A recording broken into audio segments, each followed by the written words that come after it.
কারণ তেল ছাড়া তো বিশ্ব অচল। আপনি তেল ছাড়া এই বিশ্বে কিচ্ছু চালাতে পারবেন না। পারবেন? কিচ্ছু চালাতে পারবেন না, পুরোই অচল। মিডিয়া কার হাতে? মিডিয়াগুলা ওদের হাতে। ব্যাংকিং সিস্টেম কার হাতে? ওদের হাতে। পলিটিক্যাল অ্যাফেয়ার্সগুলো কার হাতে? ওদের হাতে। অস্ত্র শস্ত্র, বড় বড় অস্ত্রগুলো কার হাতে? কি আরবের উপর নিয়ন্ত্রণ কার হাতে? আপনারা মনে করেন যে আরবের উপর নিয়ন্ত্রণ নাই, সব স্বাধীন? আরবের উপরে অদৃশ্য শিকল পড়ানো আছে। এই পশ্চিমাদেরকে তেল বিক্রি করে করে করে আরবরা ধনী হয়ে গেছে। আর ওই তেলগুলো যদি আমরা না দিতাম, আজকে ওদের একটা যুদ্ধ বিমানও ফ্লাই করতো না। আর আমাদের মুসলিম রাষ্ট্র মাশাআল্লাহ 57টা। আমাদের বক্তব্য এই পর্যন্তই।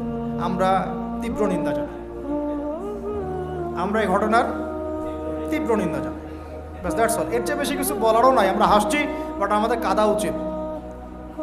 মুসলিম রাষ্ট্রগুলোর মধ্যে পারমাণবিক বোমা নাই? নাই? আরব রাষ্ট্রগুলোকে অস্ত্র শূন্য করে দেওয়া হয়েছে। নিজেরা অস্ত্র প্রডিউস করতে পারে না। এরা তেল দেয়, তেল দিয়ে কিছু ডলার পায়, ওই ডলার দিয়ে আবার ওর কাছেই অস্ত্র কিনে। আপনারা একটু বোঝার চেষ্টা করেন। যখন আমরা এগুলো পড়ছিলাম ইউনিভার্সিটিতে, তখন এগুলো বুঝতাম না। ইউনিভার্সিটিতে আমরা এগুলো ঝরঝরা করে মুখস্থ করেছি, বিশ্বাস করেন। এই যে ওদের অ্যালায়েন্স, পলিটিক্যাল অ্যাফেয়ার্স, এইটা ওইটা, এগুলো মুখস্থ আমাদের, কোনটা কোন সাল কি ছিল, এখনই বরং ভুলে গেছে। কিন্তু ইসলামের সাথে যখন এটা মেলানো শুরু করলাম, তখন দেখলাম যে বাপরে বাপ, গভীরে তো অনেক কথা আছে, এর শেকড় তো অনেক গভীর। মানে বিষয়টা বোঝেন যে আমি তেল বিক্রি করব শুধুমাত্র ডলারে, অন্য কোনো কারেন্সিতে না। মানে ধরেন যে এই ব্রিফকেস ভর্তি টাকা আছে, কি আছে ভাই? এটাতে ধরেন যে 1 কোটি টাকা আছে, আর আমি গেলাম আবুধাবিতে। কোথায়? আবুধাবি। তো গিয়ে বললাম যে শেখ, এই যেখানে এই ব্রিফকেসে 1 কোটি টাকা আছে, নট ডলার, টাকা, আমাকে 5 লিটার তেল দেওয়া যায়? জীবন আমাকে তেল দিবে না। এই বক্সটা আমি নিয়ে গেলাম টাকার জায়গায় ডলার দিয়ে, শেখ আমার কাছে ডলার আছে 1 ব্রিফকেস, আমাকে কি এখন তেল দেওয়া যায়? অবশ্যই। কুল্লু খালাস, আসেন।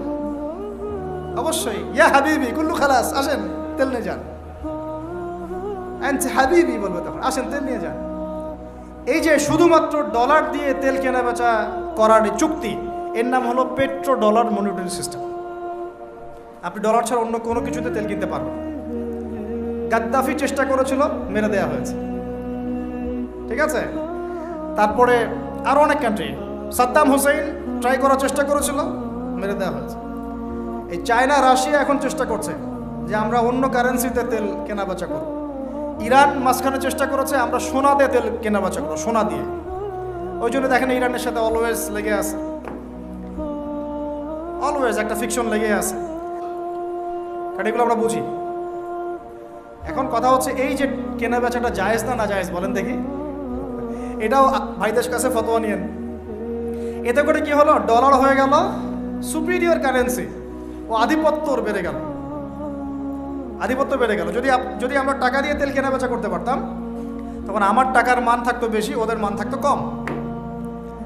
তখন ডলারকে কেন্দ্র করে সব টাকা পয়সার মান নির্ধারণ করা শুরু হলো। কথা বুঝতে পারছেন? এই চুক্তিটা করেছে আরবরা। কারা করেছে? আরবের গলফ কান্ট্রিরা।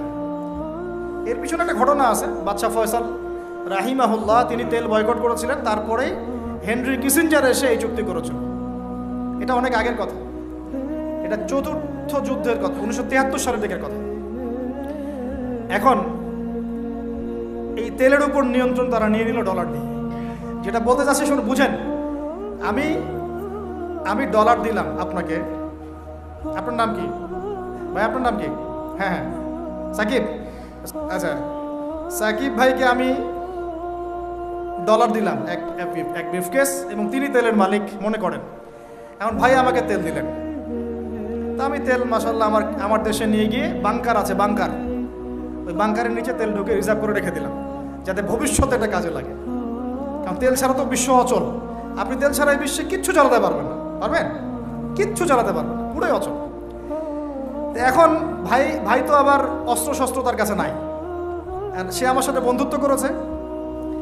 এখন আমি তাকে বোঝাচ্ছি যে আপনার তো নিরাপত্তার জন্য অস্ত্র দরকার, আপনার আশপাশে অনেক শত্রু আছে, ইরান আছে আপনার পাশে, যদি হামলা করে আপনার শত্রুরা তো অভাব নাই, তাহলে অস্ত্র কিনতে হবে না আপনার? ও বলছে হ্যাঁ কিনতে হবে। তো তাহলে অস্ত্র তো আপনি বানাতে পারেন না, সেই প্রযুক্তি আপনার নাই। আমার দেশে অনেক অস্ত্র আছে, এগুলো আপনাকে দেই, আপনি ডলার দিয়ে এগুলো কিনে নেন। প্রথমে যে ডলারটা আমি ওকে দিয়ে তেল নিয়েছি, ওই ডলারটা আমি আবার ওর কাছ থেকে নিয়ে আমার অস্ত্র দিলাম ওকে। লাভ কার? বুঝেন নাই মনে হয়। প্রথমে আমি দিয়েছি ওকে ডলার, সাকিবকে, সাকিব দিয়েছে আমাকে তেল, সেই তেল নিয়ে আমি আমার দেশে রিজার্ভ করেছি, তেল তো আমার থাকলোই। আর আমার ডলার হলো কারেন্সি, সুপিরিয়র কারেন্সি, যা দিয়ে অন্য কারেন্সির মান নির্ধারণ করা হয়। এবার ওকে বুঝালাম তোমার অস্ত্র নাই, তো ও বলছে তো আমার তো প্রযুক্তি নাই, তাহলে আমাকে আপনি কিছু অস্ত্র বিক্রি করেন আমার কাছে। তা আমি কিছু অস্ত্র, আমার তো অস্ত্রের অভাব নাই, আমি যত ইচ্ছা এগুলো বানাতে পারি, যেটা বানাচ্ছি ওর চেয়ে অত্যাধুনিকটা আমার কাছে আছে। ওকে এমন কিছু দিব না যেটা দিলে ও আবার আমাকে আক্রমণ করতে পারে, ওকে এমন অস্ত্রই দিব যেটা আমার প্রতিহত করার ক্ষমতা আছে। অথবা ব্যালিস্টিক মিসাইল ওকে দিব না, ওকে অন্য কিছু দিব। তা আমি এখন ওকে অস্ত্র কিছু দিলাম, ওই যে ডলারটা প্রথমে দিয়েছি ওইটা আবার সে আমাকে দিয়ে দিল। কিছু কি বুঝলেন? এইটাই চলতেছে আরবের মধ্যে। সাল্লাল্লাহু আলাইহি ওয়াসাল্লাম নবী হয়েছেন 40 বছর বয়সে। জন্মগ্রহণের আগে বাবাকে হারিয়েছেন, তারপরে 6 বছর বয়সে মাকে হারিয়েছেন, 8 বছর বয়সে দাদাকেও হারিয়েছেন। বাবার নাম ছিল বাবা আব্দুল্লাহ, মায়ের নাম ছিল মা আমিনা, দাদার নাম ছিল দাদা আব্দুল মুত্তালিব। এরপরে তিনি মানুষ হয়েছেন চাচার পরিবারে, চাচার নাম ছিল আবু তালেব। 8 বছর বয়স থেকে নিয়ে বলা যায় 53 বছর পর্যন্ত চাচার গার্ডিয়ানশিপেই ছিলেন। সুবহানাল্লাহ। এই চাচা আবু তালেব নবী সাল্লাল্লাহু আলাইহি ওয়াসাল্লামের জন্যে এবং দিন ইসলামের জন্যে, কারণ তার ভাতিজার দিন তো তারই দিন, এমন কোনো ত্যাগ নাই যা স্বীকার করেন নাই। চাচা আবু তালেব নবী সাল্লাল্লাহু আলাইহি ওয়াসাল্লামকে যে সাপোর্টটা দিয়েছেন, এই সাপোর্টটা আমরা সবাই মিলেও এখনো দিতে পারি নাই। বিশ্বাস করেন? যে সাপোর্টটা নবী সাল্লাল্লাহু আলাইহি ওয়াসাল্লামকে চাচা আবু তালেব দিয়েছেন, এই সাপোর্ট আমরা সবাই মিলেও তাকে দিতে পারি নাই। চাচা আবু তালেব শেষ পর্যন্ত কালিমা পড়েন নাই।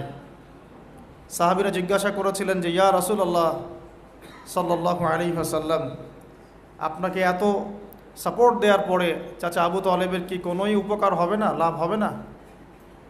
নবীজি বলেছেন সাল্লাল্লাহু আলাইহি ওয়াসাল্লাম, আমি না থাকলে আমার চাচাকে জাহান্নামের একদম অতল তলে রাখা হতো।